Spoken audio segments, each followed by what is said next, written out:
क्या आपको पता है, जब हम बुद्ध वंदना करते हैं तब तीन रत्न बुद्ध, धम्म और संघ की शरण 3 बार गच्छामि क्यों कहते हैं?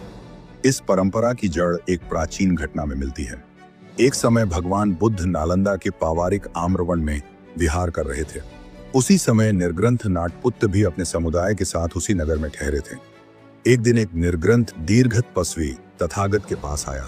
उसने बताया कि निर्ग्रंथ नाटपुत्र पाप कर्म का नहीं, केवल दंड का विधान बताते हैं और 3 दंडों में काय दंड को सबसे दोषयुक्त मानते हैं। तथागत ने कहा कि वे दंड नहीं, कर्म का विधान करते हैं और 3 कर्मों में मन कर्म को सबसे दोषयुक्त बताते हैं। जब यह बात निर्ग्रंथ नाटपुत्र को पता चली तो उन्होंने विवाद के लिए अपने शिष्य उपाली गृहपति को भेजा। लेकिन तथागत की देशना सुनकर उपाली इतना प्रभावित हुआ कि उसने उसी क्षण 3 रत्नों की शरण की प्रार्थना की। तथागत ने कहा, गृहपति, सोच समझ कर करो। यह सुनकर उपाली और गहराई से प्रभावित हुआ। उसने दूसरी बार शरण की प्रार्थना की। तथागत ने फिर कहा, लंबे समय से तुम्हारा कुल निर्ग्रंथों के लिए अन्न जल का आधार रहा है।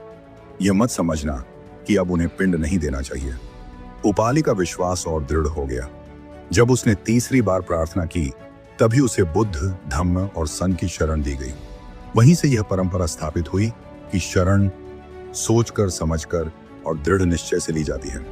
सोच समझकर 3 रत्नों की शरण लेने की यह परंपरा बुद्धकालीन है। इसीलिए आज भी बुद्ध वंदना में 3 रत्नों की शरण 3 बार ली जाती है। बुद्धम शरणम गच्छामि, धम्मम शरणम गच्छामि, संघम शरणम गच्छामि। और ऐसे ही मैं दूसरी बार बुद्ध, धम्म और संघ की शरण जाता हूँ और तीसरी बार मैं बुद्ध, धम्म और संघ की शरण जाता हूँ।